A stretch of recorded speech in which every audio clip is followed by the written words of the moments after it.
pesada.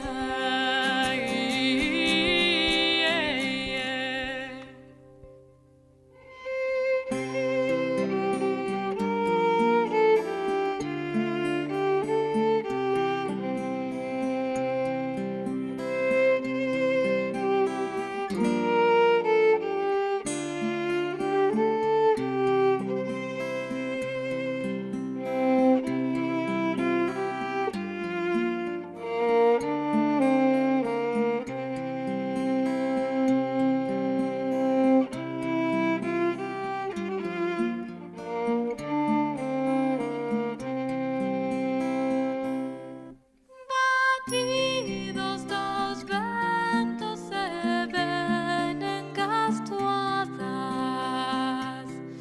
dos pinos pendentes suspiran a zarpaz,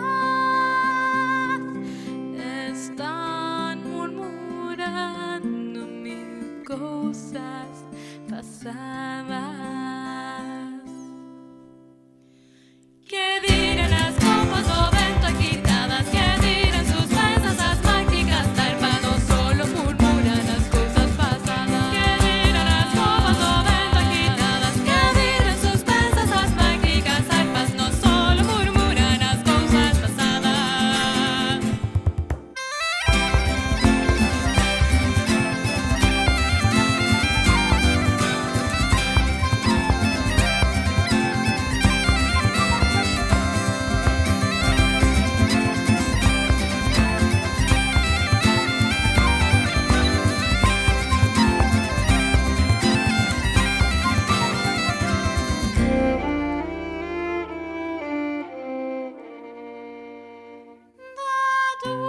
Una froseira parece que falan, parece que lloran, parece que mauan.